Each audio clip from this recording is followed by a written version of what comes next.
Good morning, everybody. This is Dr. Bashar Al-Jawarna from Physics Department at Jordan University of Science and Technology.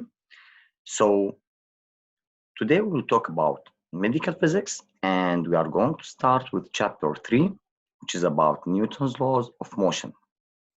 Before, I would like to introduce or talk about the outlines of this chapter, which is in two parts. The first part, it's something like an introduction, and we will talk about the kinematics.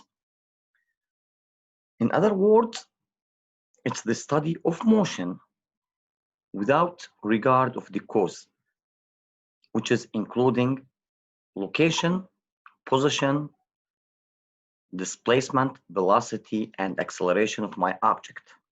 We do not care about how my object change its position from A to B. Second, the dynamics of the object, which is all about study of the cause of motion, including the forces, Newton's laws. Okay, as I mentioned before, I will introduce the kinematics, which is the describing of motion. So let us consider our object is a point mass, and it's moving along x-axis or y-axis on a straight line. So we do care only about the translational motion. There is no rotation at all. So as I mentioned before, we have a couple of parameters.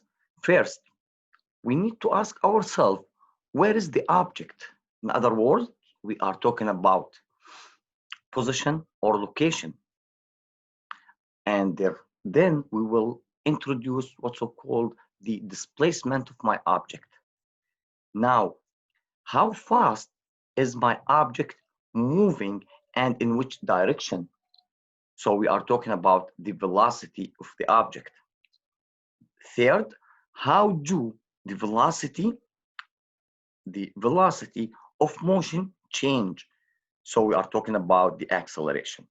Okay, as I mentioned before, we will start with the position, and please, to determine the position of my object, either initial position or final position, we have to have a reference to some coordinate system. For example, if I have to say we have a car moving along x-axis or on straight line, so my reference here in this example is the origin.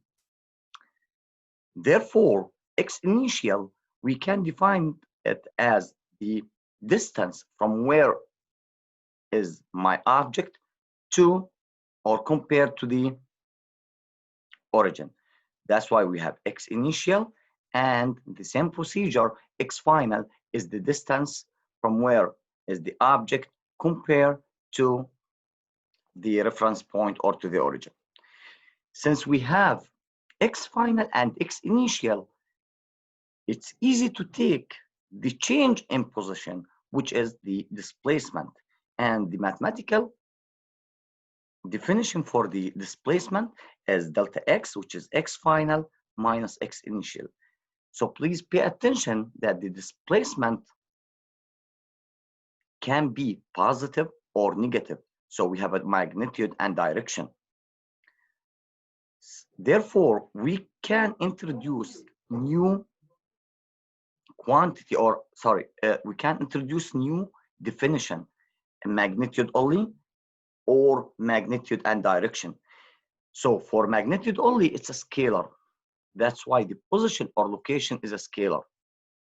But when we have a magnitude and direction, we can say it's a vector quantity. That's why the displacement is a vector.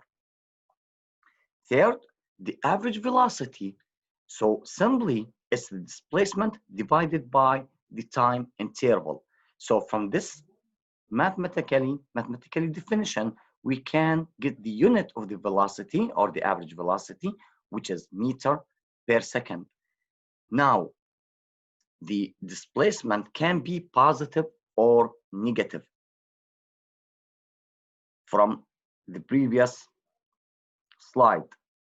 So the average velocity can be two, positive or negative. So we can say now the average velocity is a vector quantity. Now the acceleration, simply it's how fast the velocity changes. In other words, is the time rate of the change of velocity. And please pay attention, I'm saying change of velocity. So if my velocity is constant, that means the acceleration is zero. There is no acceleration, because if the velocity doesn't change, that means delta V equals zero. The unit of acceleration is meter per second divided by second, which is meter per second square. Okay, let's go to the first example. We have a car moving along straight line or an x-axis, and its position changes from A to B and finally C. Now my question is calculate or find the initial and final position, then find the displacement of the car between A and B. Okay, the initial position, which is the distance from where or from A compared to my reference, which is 0. Final position is the distance from C compared to the origin or my reference. So approximately initial position is 10 meter from the plot here, and x final is 50 meter. Displacement is the change in position, which is x final minus x initial.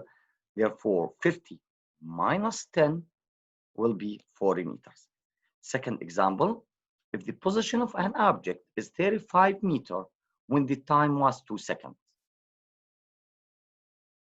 15 seconds later, the position changed to 87 meters. Calculate the average velocity of the object. Okay. Average velocity is delta x divided by delta t. And we know delta t is t final minus t initial, which is 15 minus 2. And delta x is the displacement.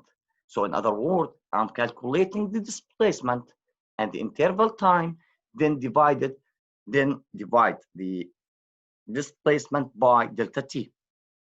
So x of 15 times minus x of 2 divided by 15 minus 2, it will be 4 meters per second. An object moves in x-axis according to the following formula or equation. X of t equals t cubed plus 5 in meter. Find the displacement and the average velocity. So simply displacement is delta x, which is x final minus x initial, which is x of 2 minus x of 0. So we need to have x of 2 by substitute 2 here. We will get 13. X of 0 is 5. So 13 minus 5 will be 8 meters. The average velocity at the same time interval from 0 to 2, the average is delta x divided by delta t, and x of 2 minus x of 0 divided by 2 minus 0. We already have x of 2 minus x of 0. Now, the second part or the main part of this chapter, the dynamics, which is causes of motion. So in this part, I will talk about Newton's first law, Newton's second law, Newton's third law, examples, and friction force. Newton's first law, in general, if the object is at rest and there is no external forces acting on it, that means the object will stay at rest. This is the second part of the Newton's first law. The second part, If the object moving with constant velocity, it will keep moving with constant velocity if there is no external forces acting on it. So the main condition or the main statement for the Newton's first law, it's in the absence of external forces. There is no external forces acting on my object. That's, I think it's clear. Now, the force is in unit of Newton. And you need to pay attention that for the force, it's a vector quantity. That means if we are talking about summation of forces or resultant forces or net forces. That's why we are using F net equal summation of forces. Now, if the net forces equal 0, we have an equilibrium state.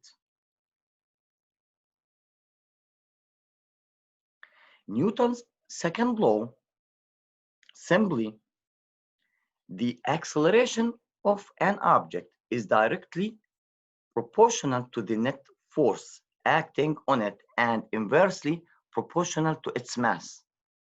Mathematically, summation of forces equal mass times A. Here we are talking about vector summation of forces. Sometimes it will be, for example, if I have F1, F2, and F3, or only two forces. So this summation is not always F1 plus F2. It depends on the direction of motion. We will have many examples about this later on. So summation force of forces equal mass times acceleration. So from this formula, we can see the nature, the vector nature of the forces. So simply, we can write this one as f of x, or forces along x-axis, forces along y-axis, and forces along z-axis. Okay, let's go to example number 4. As shown here, I have smooth surface and the object rests on it. So there is no friction at all up to now. So if two forces acting on an object having a mass of 1 kilogram, as shown below, determine the magnitude of the object acceleration. Okay. So first of all, this is my advice for you. First of all, you need to determine the direction of motion. So we have 4 Newton to the right and 10 Newton to the left. So it's obvious that the object will move to the right side. So F1 is in the opposite direction of the direction of motion, and F2 same direction to the motion. Okay, summation f of x, because my system is moving along x-axis, doesn't matter positive or negative, equals m times a. Okay, let us go back to summation f of x. This doesn't mean f1 plus f2. All the time, if my force in the same direction to the motion, it will be positive. If the force is in the opposite direction of motion, take it negative. That's why F2 minus F1 equals m times A. So 40 minus 10 equal 1A. Then the acceleration equals 30 meters per second square.